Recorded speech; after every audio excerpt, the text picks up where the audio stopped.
Welcome back, PetaPixel viewers. It is Chris Nichols here. You might know me from such publications as TCS TV or DP Review TV, but today we're coming to you from the lovely Pacific Northwest. This is a fast slide to play with a brand new pre-production Nikon Z6 III.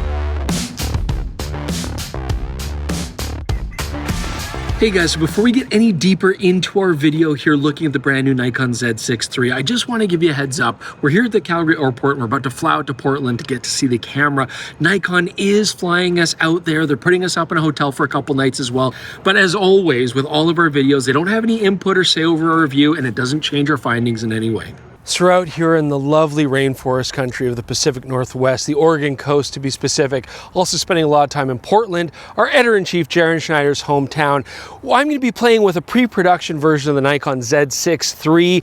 Very exciting features. I mean, not to mention the fact it's got a partially stacked sensor. We're going to talk all about that.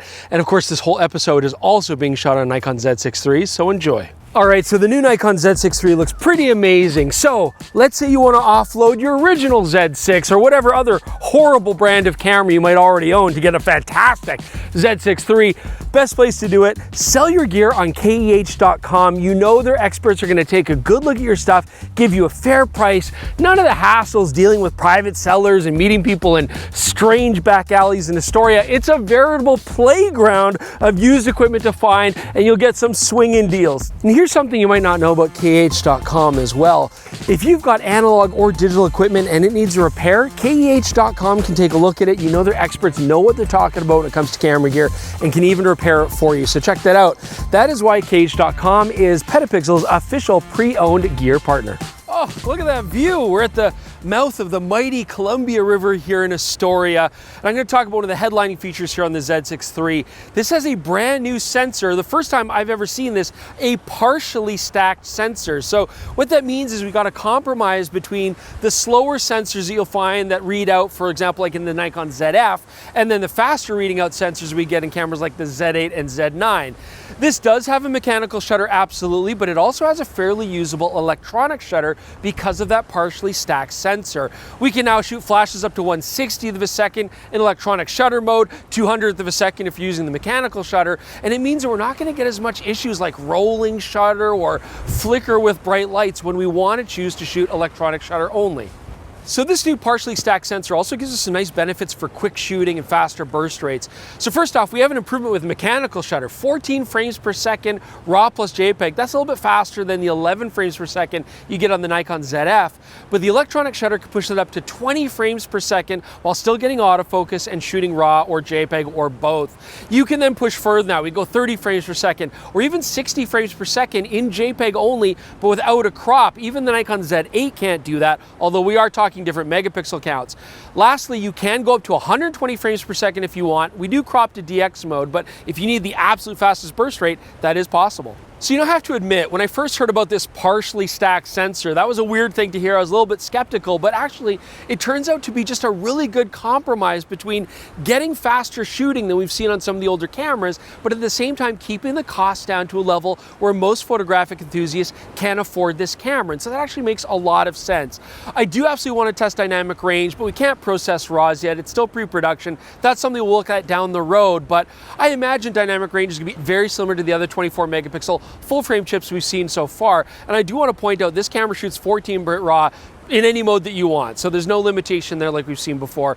Now let's get out of this wind because I feel like my hair is going to start to become unglued. Not yet though, but it's starting. So we're at Portland Japanese Gardens, one of my all-time favorite Japanese gardens I've ever seen. It's stunningly gorgeous. And you could take in a beautiful scene like this with your own eyes and just really, bring that beauty into your soul. Or you could look through an electronic display, right? And this EVF is almost as good as using your actual eyeballs. 5.76 million dots. This is a big step up for the Z6 III. And this viewfinder isn't just high resolution, it's also incredibly low latency. We're getting 120 frame per second refresh rate, which is ideal for sports and action and wildlife shots.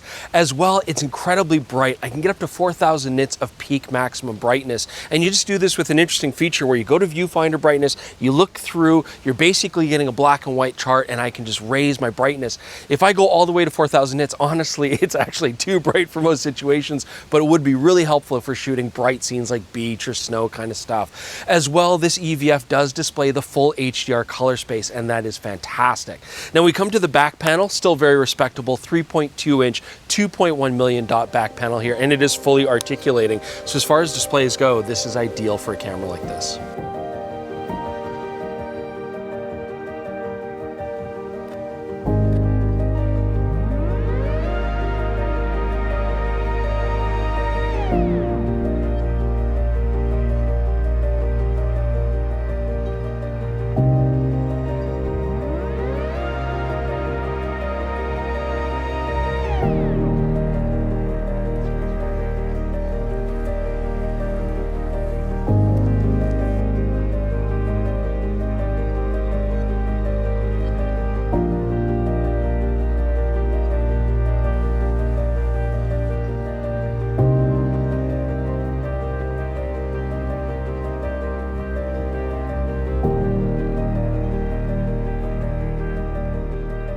Okay, so let's talk about body and handling on the Z6 III. Again, a very familiar experience to somebody who's already used like a Z6 II, Z7 II, even the Z8, very reminiscent. Nice grip, nice and deep, control structure. If it ain't broke, don't fix it. We've got an autofocusing joystick. I like the position of the AF on, selector switch for stills and video, ISO and exposure comp. I mean, everything is laid out in a very nice way. This is still a fairly lightweight body. I mean, it's got the full weather sealing that we have with the Z8, so it's rugged, but it's only 725 grams. Of course, we have the return of the 2 function buttons here, right at your fingertips, right on the grip, and everything is very customizable, so you can set this camera up the way you like it.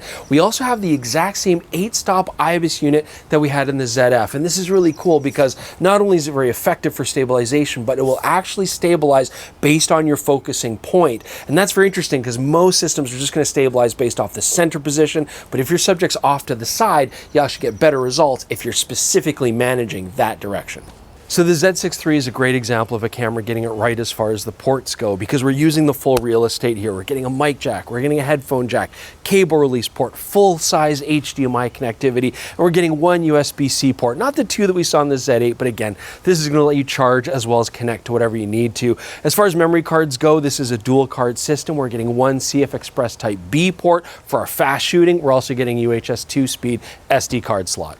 Battery type is going to be very familiar to anybody that's been using Z6 II, Z7 II, Z8. We have an ENEL15C. This battery's sticking around, but it's still giving us good, decent battery life. You're probably going to have extras already if you're a Nikon user, and it certainly works in this platform. So I've had a beautiful time here at Portland Japanese Garden. It's even more beautiful than I remember when I visited it 10 years ago, but there's so much more the Portland area has to offer, so let's go see some other beautiful sights.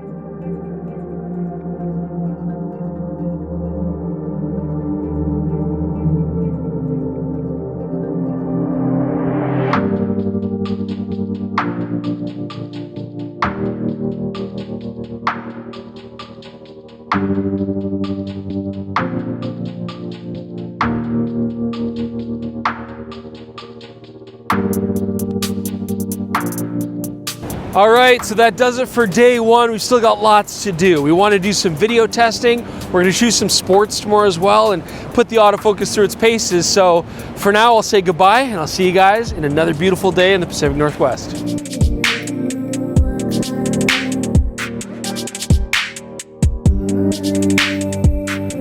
Hey guys, welcome back. It is day 2. We want to test the autofocusing features on the Z6 III, and we have a really cool opportunity to do so. So the Portland Timbers, this is Portland's Major League Soccer team, has allowed us to come to Providence Field and shoot one of their practices. This is an awesome opportunity, so big thanks to them. So we can go test the autofocus here now.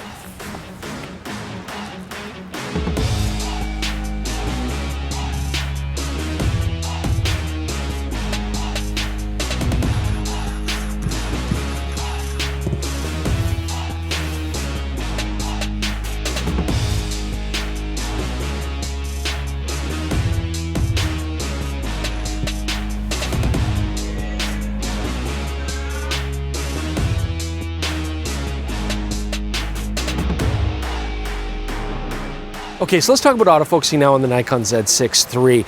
This is a partially stacked sensor. It's not the fully stacked sensor the Nikon Z8 has. So although they have very similar autofocusing algorithms, you might find that the Nikon Z8 is still a little bit stickier with tracking stuff in very critical sports, action, and wildlife situations.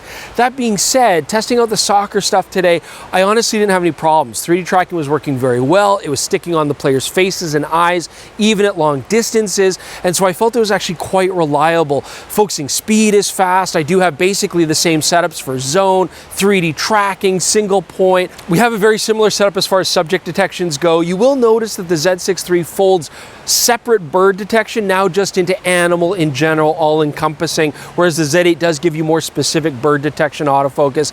I haven't seen a lot of BILFs around here today, so it's not something I've really been testing a lot. That'll definitely come when we have a full production camera with a full review. But I have to say the autofocusing experience has been very similar to what I would expect on the Z8, and I feel that it could certainly handle a lot of sports action and wildlife situations. Now, I do also want to talk about the Z6 III incorporating pixel shift, high resolution photography. I mean, you've got a lot of cameras like the Z7 series, the Z8, the Z9, where you're pushing 45 megapixels. This being a 24 megapixel camera, you might feel a disadvantage if you're shooting landscapes like this, but using pixel shift, like we've seen on many other cameras, I can get higher resolution files, put the camera on a tripod nice and steady. You can't have any movement going on, but you can get 96 megapixels. The Z6 III is going to stack up to 32 images to create that compilation. And of course, you get all the benefits with pixel shift as well, like better dynamic range, lower noise levels. So it is a nice way to get more resolution when you need it. And unfortunately, and this is something you complain with a lot of other brands as well, you can't do any of the high resolution compilations in the camera itself. So you are dependent on going home, loading up NX Studio, using that separate software to then build your new files. I do like the convenience of having it in camera. I like being able to check my results before I leave the situation. You know, the Nikon does have the ability to selectively throw away frames if there's some motion blur, something like that. But again, no handheld. If you've got a lot of motion in the scene, it's not going to correct for that. So just keep that in mind. Now let's go to Jordan because he's got a lot to talk about when it comes to video. All right, finally, it's Jordan here to talk about the video capabilities on the Z6 III. Chris has graciously given me 10 minutes at the end of the trip to talk about it. And I'm going to go back a little bit because the earlier Z6, Z6 II were really pitched as kind of the hybrid cameras for photo and video in the Nikon lineup, but I always felt like they were not as compelling as the other options that we saw from Sony, Canon, and Panasonic in this price range. Since then, however, the Z8, Z9 have come out. They're some of the best hybrid cameras ever made, and this is picking up a lot of the features from those. So not only does the Z6 III inherit a lot of the best features from the Nikon Z8, like its autofocus, internal RAW recording, and assist tools, but it actually has some real benefits. We get a fully articulating screen, so if you're filming yourself, that is going to be a real advantage.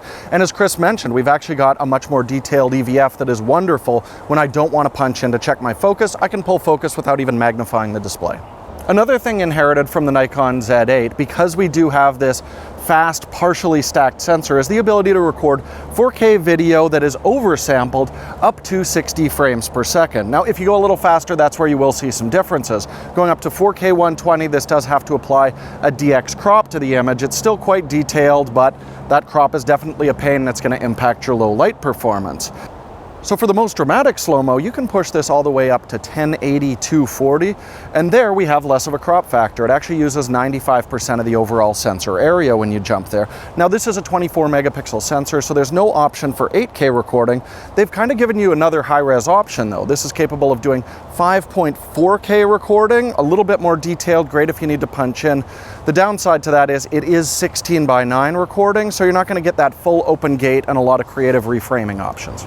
I touched on it earlier, but this is also capable of recording internal RAW, and that's not anything that we're going to find on any hybrid cameras at this price range. And here we've got RAW video in two flavors. We can do NRAW or ProRes RAW. ProRes RAW is certainly more accepted out there. If you're using platforms other than DaVinci Resolve, that's probably the way to go. And unlike the Z8 and Z9, you can record ProRes at the full resolution. 6K, but again, it's not open gate recording, it's still that 16:9 aspect ratio. If I had two things I really want to see in future Nikon cameras, it's give me that open gate recording and give me shutter angle control over my shutter speed. But I mean, they're almost there. So it was a real pleasure shooting this entire episode with the Z6 III, and it gave me a real chance to experiment with both the autofocus and the stabilization. And both are basically what we saw before on the Z8, which means they're right near the best in class. Now the stabilization on this is very nice if you're walking with the camera, panning, especially if you turn on the digital stabilization. Although I do wish it was a bit more stable when you're trying to be completely static. There I still find something like Panasonic's boost mode is a little bit more effective. In terms of the autofocus on this, I was actually really surprised. When we were shooting the soccer players in very demanding situations, it was keeping up with extremely shallow depth of field, having no problems at all. Although occasionally I would find in like fairly simple setups where Chris is talking to camera or had a player just standing off by himself, occasionally it looked like the camera was trying to find another subject. Now you can turn down the sensitivity on that, but even with it all the way down, I was still finding it was sometimes getting a little bit confused. The exciting thing for me is if you're looking at a full frame camera in this price range, for video, you're basically choosing between something with very fast readout and reduced resolution like a Sony FX III or ZVE1, or something with higher resolution and much worse rolling shutter like a Sony A7 IV or a Nikon Z6 II. Here with the partially stacked sensor, we're getting quite fast readout and that higher resolution at a very good price. I mean, right now the Nikon Z8 is my favorite hybrid camera on the market, but if I had to choose, I'd have a really tough time choosing between that more expensive camera and the Z6 III, because this offers most of the functionality and that sharper, brighter EVF. I mean, for the price, this is an insanely compelling option for videographers. Our time with the Nikon Z6 III was coming to a close, but I still wanted to test the low-light autofocusing performance because it's said to be incredibly good. It's rated for -10 EV with f1.2 lenses. So we went out, did some night photography, and I actually took out an f4 lens, quite a bit darker, and I still found the autofocusing to be accurate. It was quick, it wasn't hunting. I was actually very impressed by how well this camera can focus in low-light situations. So our more eagle-eyed viewers may have noticed that I've been wearing my Nikon D850 Champion sweater the whole time because it's great. I love it and it's really held up. But this is commemorating Nikon's 100th anniversary, and interesting enough, we're up here at the Vista House. This was built in 1917, same time that Nippon Kogaku started. So there you go. It's a crazy coincidence. So, when we're in this camera review game, I mean, sometimes a product's can have weird quirks or major downsides, and that does always make the review quite interesting. Here, unfortunately, I'm having a really hard time finding fault with the Z6 III. I mean, here's where I'm coming from. The Nikon Z8 represented fantastic value. I mean, it was an advanced, fast-shooting camera with a great body, I mean, fantastic image quality. But absolutely, although the price on it was really good for what you got, it would still price itself out of some people's budgets.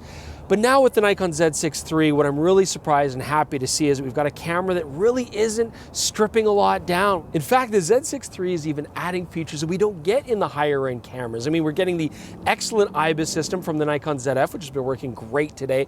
We're also getting a much higher resolution EVF than we see in the Z8 or Z9, and it still has low latency and refreshes very quick. So really, I don't feel like there's any market segmentation going on here. Nothing's been stripped away to get the cost down, and yet it is a very decent price. Now, as for image quality, we're going to test this further, but honestly, I am really not expecting any surprises. I think we're going to get very good results for a 24 megapixel full frame sensor. We also have a fantastic hybrid camera, which is an excellent video platform as well as photographic platform. And so I really think the Nikon Z6 III is carrying along Nikon's recent tradition here to give excellent value for the dollar. And I think if anybody's coming from, a Nikon D750 SLR, this is kind of the spiritual successor to that camera, capable for most situations, very versatile for many different kinds of photography, and able to fit in a lot of people's budgets. I'm definitely excited to play with this camera again when we have a full review copy, so make sure you subscribe to the channel so you don't miss that. Definitely leave your comments below and let us know what you think. And tune into the podcast. Absolutely, you can find it on the exact same YouTube channel or listen to our podcast on all your favorite podcasting apps. Just look for PetaPixel Podcast. We'd love to have you guys there as well. Thanks for joining us. We're going to say goodbye to beautiful Oregon. It's been a fantastic trip. We'll see you all back shortly on another episode on PetaPixel.